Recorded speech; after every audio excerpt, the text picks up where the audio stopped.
Hai murid-murid, apa khabar hari ini?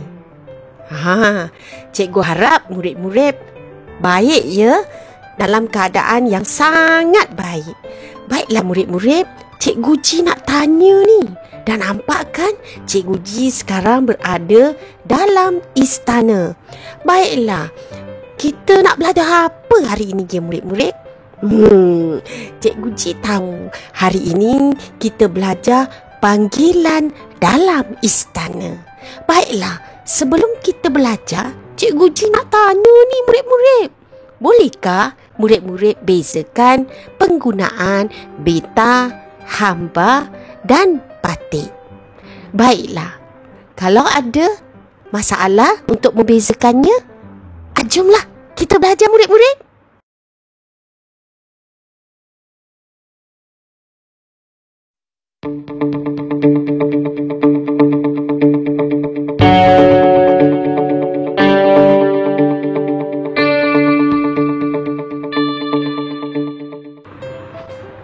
Hai murid-murid, jumpa lagi dengan Cikgu Ji. Murid-murid nampak tak gambar di belakang Cikgu Ji ni? Ini ialah gambar kerabat diraja Johor, iaitu baginda Duli Yang Maha Mulia Sultan Ibrahim ibni almarhum Sultan Iskandar bersama Permaisuri Johor Duli Yang Maha Mulia Raja Zarid Sofia binti almarhum Sultan Idris Shah. Baginda berdua bersama anak enda baginda. Cantik dan kacak-kacak ya semua murid-murid. Baiklah murid-murid, kita mulakan pelajaran kita hari ini, iaitu panggilan dalam istana. Ayuh. Murid-murid, di sini Cikgu Ji akan menjelaskan panggilan dalam istana.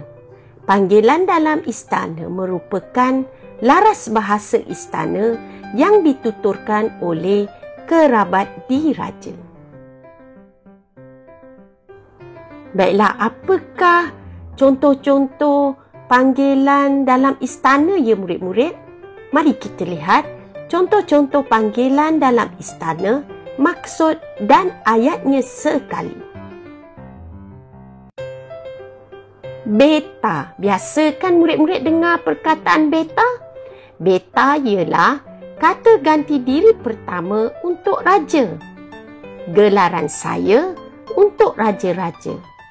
Contoh ayat, beta mahu berangkat sekarang, kata Raja Abdul Jalil.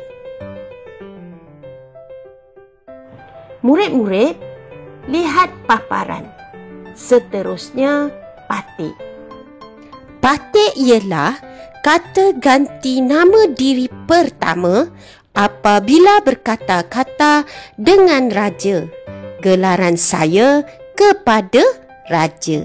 Contoh ayat, patik mohon sembah ke bawah duli tuanku, kata Hang Tua kepada Sultan Mahmud. Murid-murid, lihat paparan.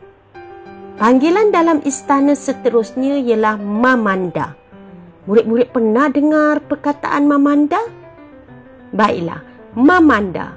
Mamanda ialah panggilan yang hormat untuk pembesar-pembesar negeri. Biasanya diucapkan oleh raja-raja. Contoh ayat, Mamanda Menteri menghadap beta sekarang juga, titah Sultan Jalaluddin.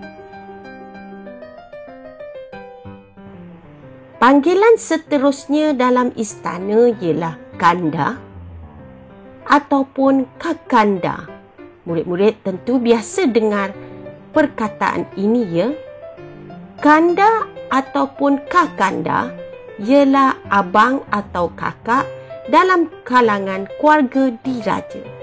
Contoh ayat, Kakanda akan berangkat sebentar lagi, maka adinda jangan bermuram durja, kata putera Ali.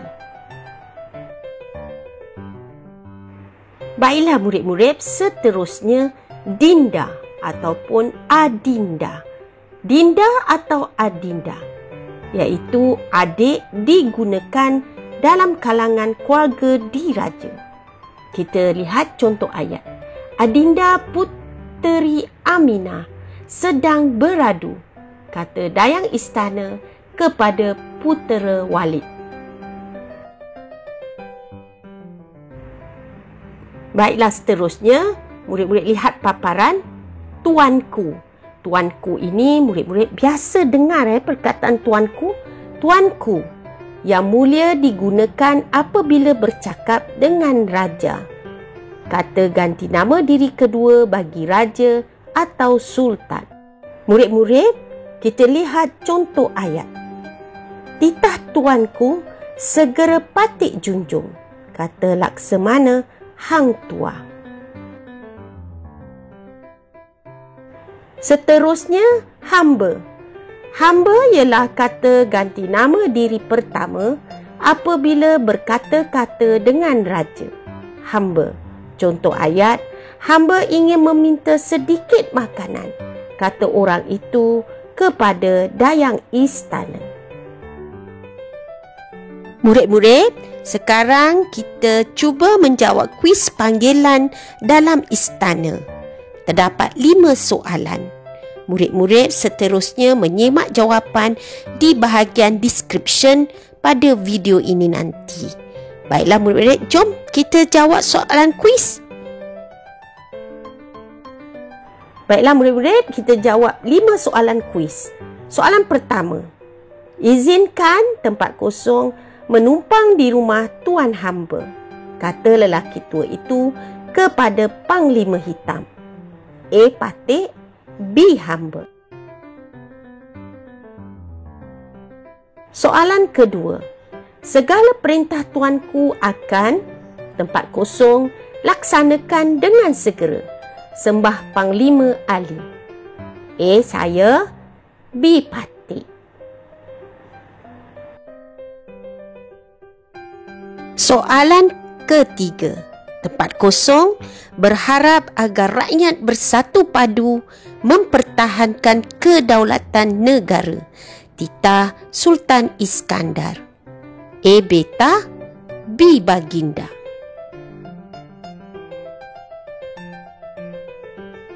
Soalan yang keempat.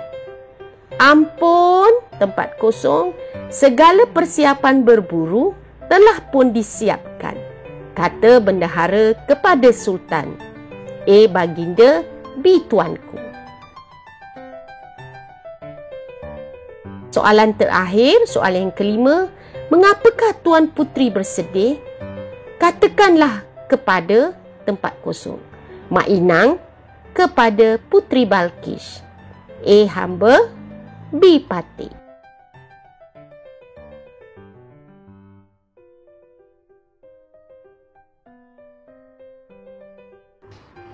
Tamatlah pembelajaran kita hari ini murid-murid. Tahniah dan terima kasih kepada murid-murid yang telah menonton video pembelajaran Cikgu Ji ini. Hingga kita berjumpa lagi pada minggu hadapan. Sebelum itu ya murid-murid, Cikgu Ji ada sediakan latihan di bahagian description sebagai latih tubi murid-murid. Cikgu Ji berharap murid-murid dapat membuat latihan tersebut. Baiklah, sehingga kita berjumpa lagi pada hari yang lain. Bye!